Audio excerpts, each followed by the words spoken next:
Hey, Jason here.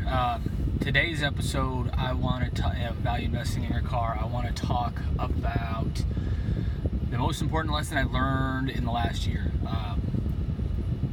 I learned a lot in the last year. I became a real estate agent in the last year. I got my real estate certification in the last year. Met with people, did business with people, talked with people in person, over the phone, over Skype, that are worth more than $500 million, who have access to more than $1 billion of capital.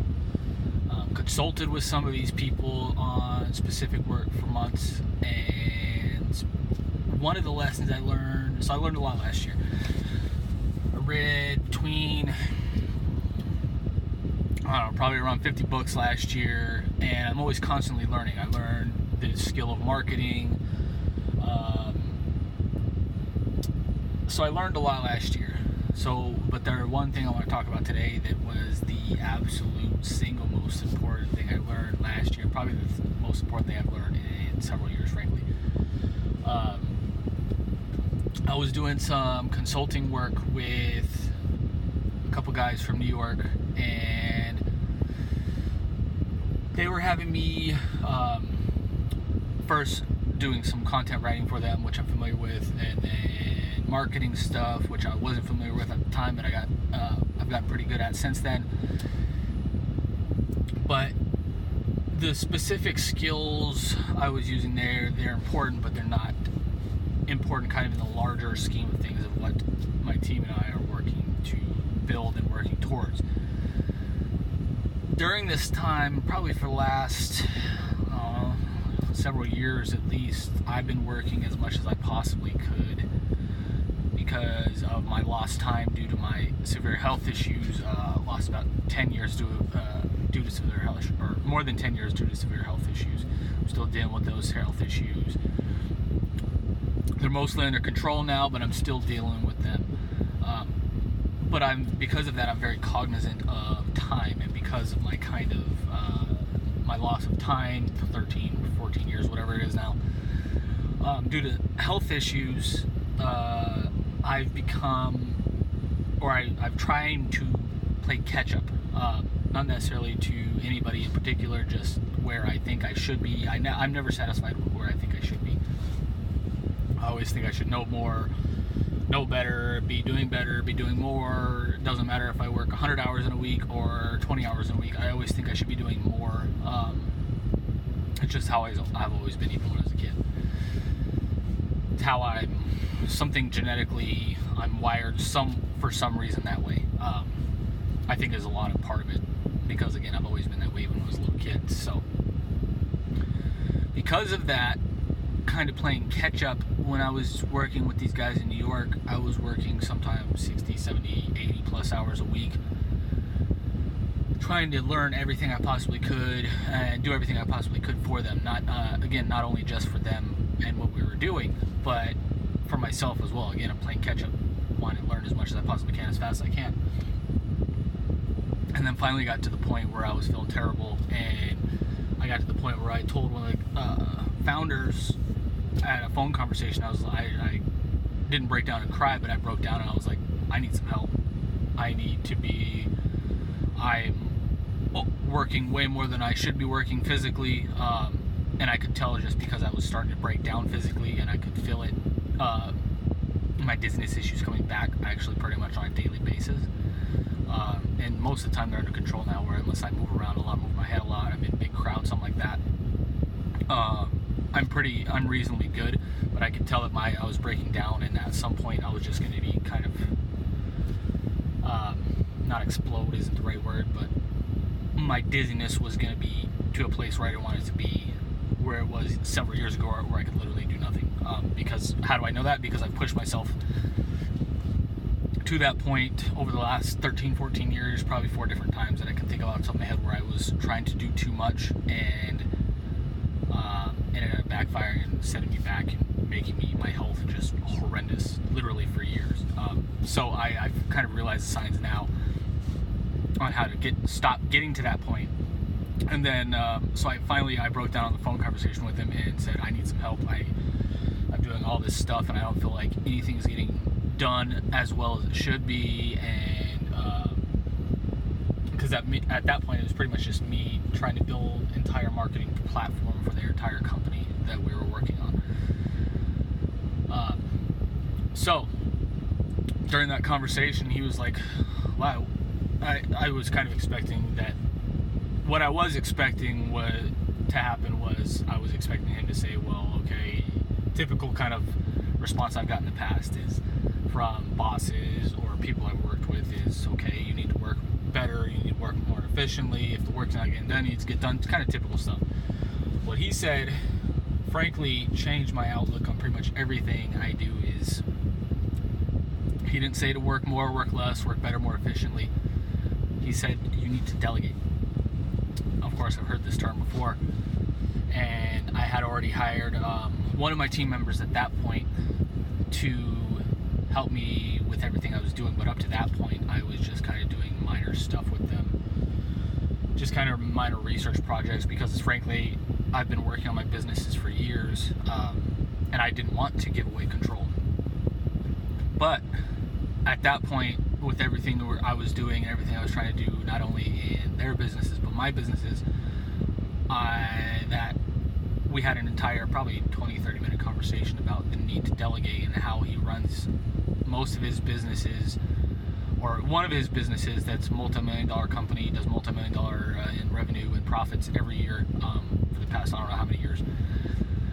He said his business, he's automated everything so much and built in processes and systems so well, and he's found people to run it for him that are doing such a great job that he only has to, as the owner of the company, has to only put in 1 hour a week into it.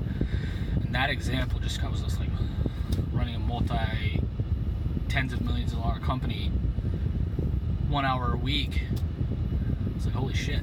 And then, so at that point, I realized I was either going to break down or I was going to have to stop doing what I was doing, or probably some factor of both. So I started delegating more to my team, my single team member at that time,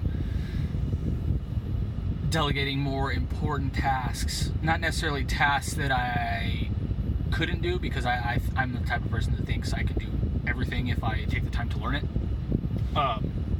but stuff I shouldn't be doing. Again, this kind of goes back to this circle of competence that we've talked about a little before in these episodes, is you need to know what you're good at and you know what you're not good at. And at that point, he said you need to make a list on a spreadsheet what you're good at, what you're not good at, and what you hate doing, or what you shouldn't be doing. And you need to make a list with 3 columns in there, and then you need to delegate everything you're not good at. I was like, holy crap, okay. So I did it, and I sat down over a weekend and did that. I actually thought about it for the first time ever. Again, I've heard about these concepts, and I read about them for a long time, but I never actually took the time to kind of try to implement them. And after doing that, there was, I think, 5 or 6 things on my should be doing list, things that I was good at, things like generating revenue, thinking about the strategy of the business, getting clients, writing content, and a couple other things on there. And then literally everything else: emails, marketing, setting up funnels through ClickFunnels, doing any kind of technical work on my website, do anything with graphics on my website, literally everything else. And there was, I think, a list of 25-30 things on there that either I didn't like doing or shouldn't be doing because I wasn't necessarily good at it, and I could hire people that would be better at it than me. Since then, I've hired 3 other full-time team members,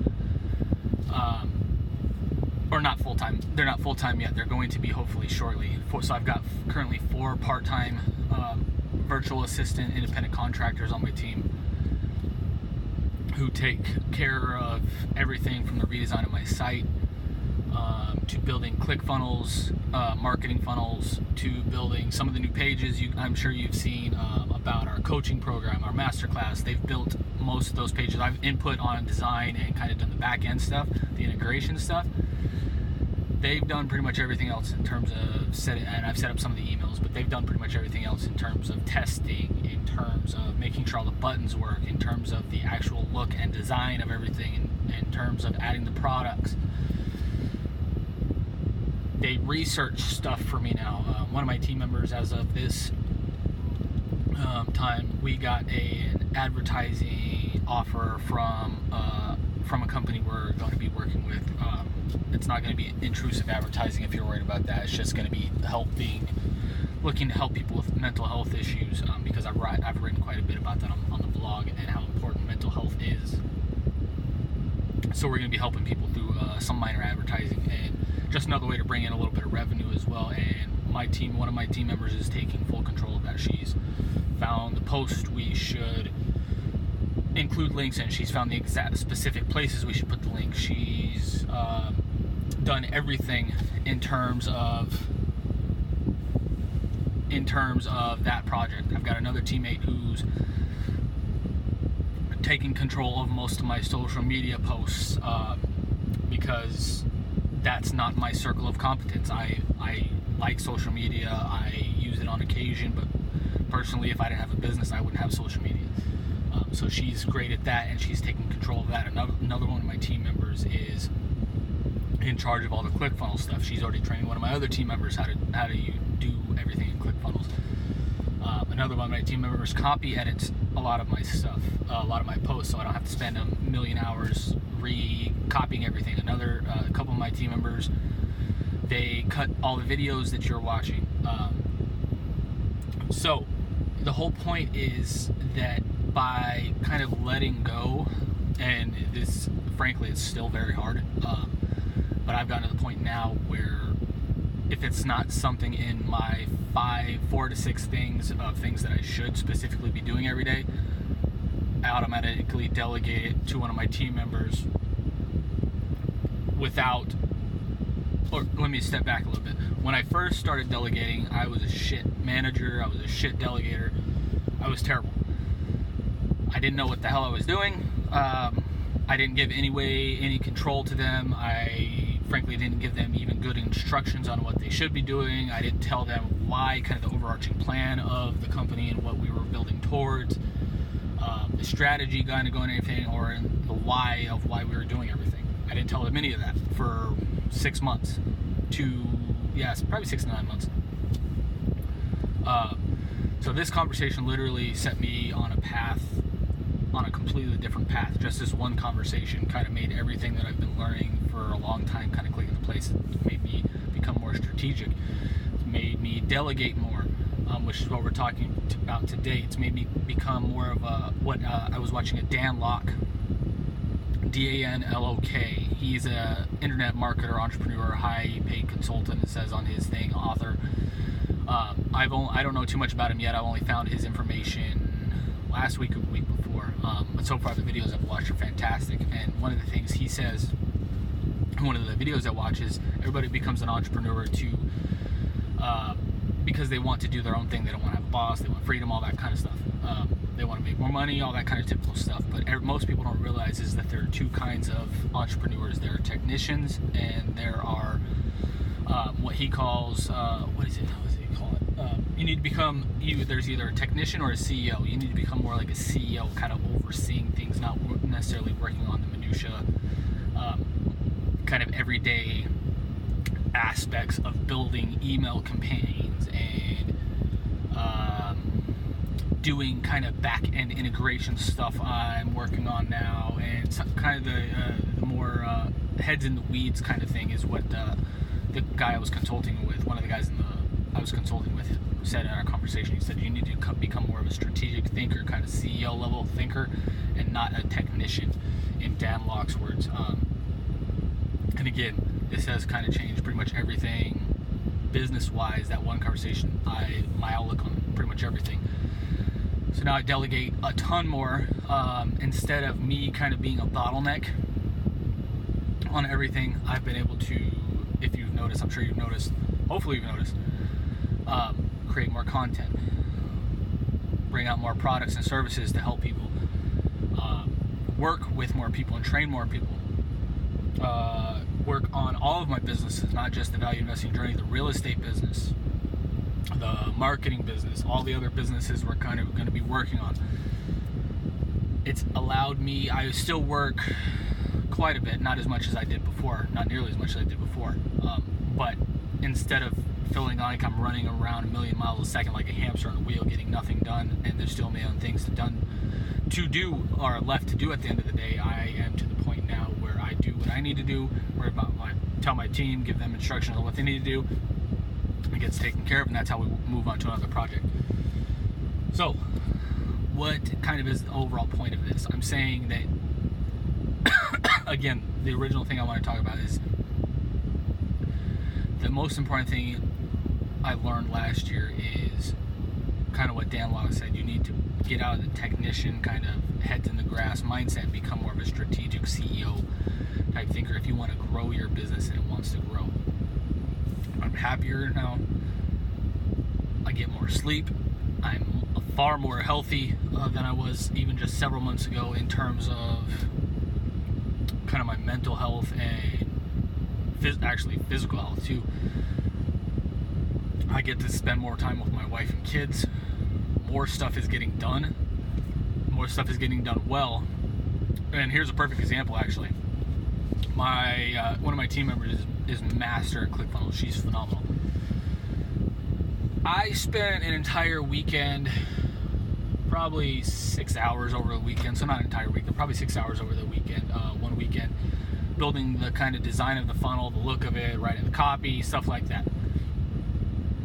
She spent maybe 30 minutes to an hour working on that funnel, and mine compared to hers, mine looks like my 4-year-old daughter did it, because I'm not good at graphic design and art and that kind of stuff. And hers looked like a professional did it, which of course she's a professional because that's what she's getting paid to do from me. So you need to know what you should be doing, you need to know what you shouldn't be doing, and that's just kind of one real world example. It looks a lot better. Your time is better used growing the business than worrying, in my opinion now, after learning these lessons from these people, specifically the people I was consulting with in New York. Your time is better used playing to your strengths than trying to cover up and use your weaknesses. So for example, I actually told my team members they need to start yelling at me in Tagalog, which is Filipino language, which is where they're from. They need to start yelling at me at Tagalog when I'm doing any kind of graphic design work, because I don't need to be doing it. I suck at it. It takes me an enormous amount of time. And then my other team member in a fraction of the time can do it far better. I need to be focused on kind of the overall strategic thinking of our business, growing clients, and helping more people, stuff like that. So what does that kind of translate to from a kind of a real world perspective? Last year was kind of the first year we started monetizing things. We were on track we did like $19,000 in total revenue, which is frankly, it was terrible. But to my defense, we didn't monetize things until later in the year, but still that sucks for a business owner to be doing. I was getting paid last year well more than minimum wage, and considering the number of hours I was working, not even close to minimum wage, probably like $1 or $2 an hour. This year we're on track to, as of right now, today, as of this recording, on track to do more than $200,000 in revenue. Of course, all that's not profit. A lot of that will go to my team members, hiring them full-time, advertising expenses, stuff like that. But a lot of it will be put back into the business to grow the businesses. Some of that will go to me and my wife, bonuses to my team members, stuff like that. But that is kind of the power of delegation and building a team and letting go. And we haven't even implemented even a fraction of the things I know we can be doing well or better or start doing completely, because we don't have the funds to do it yet.